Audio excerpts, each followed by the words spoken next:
Hi guys, Mahesh friends ఆంధ్రప్రదేశ్లో మనకు పంచాయతీ కార్యదర్శి పోస్టులకు ఎవరైతే ఇప్పటివరకు కూడా దరఖాస్తు చేయలేదో వారికి ఒక ముఖ్యమైన అప్డేట్ అయితే రావడం జరిగింది. ఫ్రెండ్స్, మీరు ఈ యొక్క పంచాయతీ కార్యదర్శి పోస్టులకు సంబంధించి ఆన్లైన్లో అప్లికేషన్స్ అనేవి ఈ నెల 26వ తారీఖు వరకు కూడా అప్లై అనేది చేసుకోవచ్చు. సో ఎస్టర్డే మనకు ఈ యొక్క ముఖ్యమైన అప్డేట్ అయితే రావడం జరిగింది. మీరు ఎస్టర్డే ఎవరైనా సరే ఆన్లైన్ అప్లికేషన్ ఉంటే మీరు ఒక విషయం అయితే గమనించే ఉంటారు. మనకు వెబ్సైట్ అనేది కరెక్ట్గా వర్క్ అనేది చేయలేదు. చాలాసార్లు మనకు వెబ్సైట్ అనేది ఓపెన్ కాకపోవడం, తదితర సమాచారం అనేది మనం చూసే ఉంటాం. మొబైల్లోను కంప్యూటర్లో కూడా మనకు వెబ్సైట్ అనేది బాగా మొరాయించింది. సో అప్డేట్ అనేది మనకు ఈ నెల 26వ తారీఖు వరకు కూడా ఆన్లైన్లో దరఖాస్తు అనేది చేసుకోవచ్చు. మనీ పేమెంట్కి ఈ నెల 25వ తారీఖు వరకు కూడా దరఖాస్తు అనేది చేసుకోవచ్చు అనమాట. రాష్ట్రంలోని పంచాయతీ కార్యదర్శి పోస్టుల దరఖాస్తు సమర్పణ గడువు ఈ నెల 26వ తారీఖు వరకు కూడా పొడిగిస్తున్నట్లు ఏపీపీఎస్సీ చైర్మన్ ఉదయభాస్కర్ అయితే తెలిపారు. ఈ పరీక్షలకు ఆన్లైన్ ఫీజు గడువు చెల్లింపు అనేది ఈ నెల 25వ తారీఖుతో మనకు ముగుస్తుందంట. ఓకే, తర్వాత హార్టికల్చర్ ఆఫీసర్ పోస్టుల భర్తీకి సంబంధించి మనకు ఫిబ్రవరి 2 వరకు కూడా గడువు అనేది పొడిగించడం జరిగింది.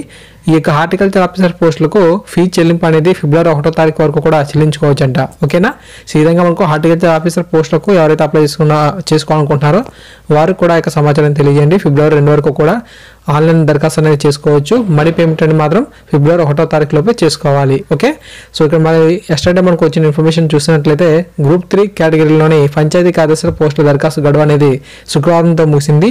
అత్యధిక శాతం మంది అభ్యర్థులు చివరి తేదీ వరకు వేచి ఉండి ఒక్కసారిగా దరఖాస్తు సమర్పణకు ప్రయత్నించడంతో సర్వర్లపై భారం పడి మొరాయించాయి.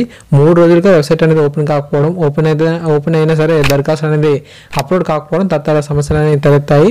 వేలాది మంది అభ్యర్థులు దీనిపై తీవ్ర ఆందోళన పడ్డారు.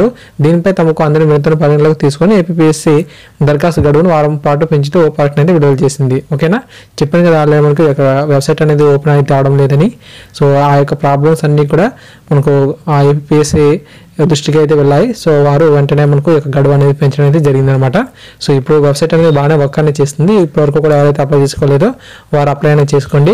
అండ్ అంతేకాకుండా ఎవరైతే ఓపెన్ డిగ్రీస్ అనేది చేసి ఉంటారు కదా, 10వ తరగతి తర్వాత డైరెక్ట్గా మనకు డిగ్రీ చేసి ఉంటారు కదా, వారు కూడా అప్లై చేసుకునేందుకు ఎటువంటి ప్రాబ్లం అనేది లేకుండా వెబ్సైట్లో అప్డేట్ అయితే చేశామని చెప్పి మనకు ఇన్ఫర్మేషన్ అయితే ఇచ్చారు. ఒకసారి ఎవరైతే దూర విద్య ద్వారా ఈ యొక్క డిగ్రీస్ అనేది కంప్లీట్ చేశారో వారు కూడా ఒకసారి ట్రై చేయండి. సో నాకు తెలిసిన చాలా మంది కూడా ఈ యొక్క దూర విద్య ద్వారా చదివిన వారు, కంప్లీట్ చేసిన వారు డిగ్రీ అనేది, సో వారు కూడా అప్లై అనేది చేసుకున్నారు. సో మీరు కూడా ట్రై చేయండి. Okay, so thanks for watching this video. మరిన్ని అప్డేట్స్ వచ్చిన వెంటనే మీకు అందించడం అయితే జరుగుతుంది. ప్లీజ్ ఈ వీడియోని లైక్ చేయండి, 10 మందికి షేర్ చేయండి, ఉపయోగపడుతుంది. Thank you.